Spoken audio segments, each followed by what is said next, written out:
Moi j'aime bien faire de l'or avec de la merde, c'est mon quotidien. Donc faisons de l'or avec de la merde, rions avec de la merde, rions quoi.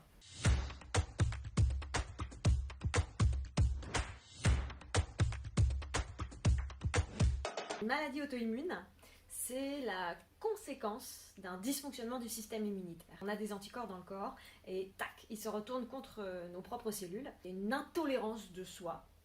C'est assez absurde. Et moi j'aime bien dire que c'est une forme de dérèglement climatique et social à l'échelle de son corps. Alors moi, on va dire que j'ai un petit peu gagné au loto. J'en ai 3, des maladies auto-immunes inflammatoires, qui viennent toucher plus particulièrement le foie et une partie du système digestif. Beaucoup de ces maladies auto-immunes inflammatoires augmentent dans nos sociétés. J'avais vraiment besoin d'en parler et de rendre visibles ces maladies invisibles.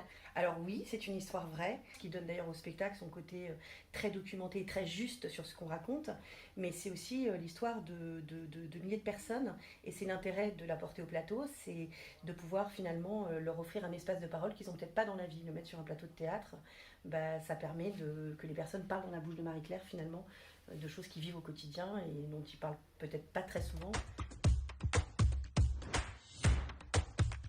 L'humour, en fait, c'est presque pas un choix. On est obligé d'utiliser l'humour d'abord pour rendre compte de la manière dont Marie-Claire a combattu ces maladies. C'est une force de caractère, c'est un mécanisme très puissant face aux épreuves.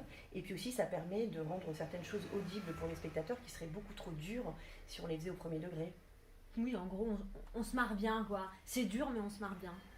En gros. En gros. Aujourd'hui, c'est documenté, il se trouve que l'environnement, il a un rôle prépondérant dans l'état de notre santé et particulièrement sur notre microbiote intestinal. Le microbiote intestinal, plus il est appauvri, plus ça impacte notre système immunitaire et donc plus on est sujet à développer des maladies auto-immunes et inflammatoires. Donc aujourd'hui, prendre soin de notre environnement, c'est permettre à ce que dedans, à l'intérieur de nous, on ait un microbiote équilibré, assez riche, pour être en bonne santé tout simplement et qu'on évite de tomber de plus en plus malade. C'est pour ça que ce spectacle, loin d'être un spectacle uniquement sur la maladie, est un spectacle sur nous tous. On part du singulier en fait pour aller vers l'universel et la problématique environnementale qui aujourd'hui touche absolument tout le monde.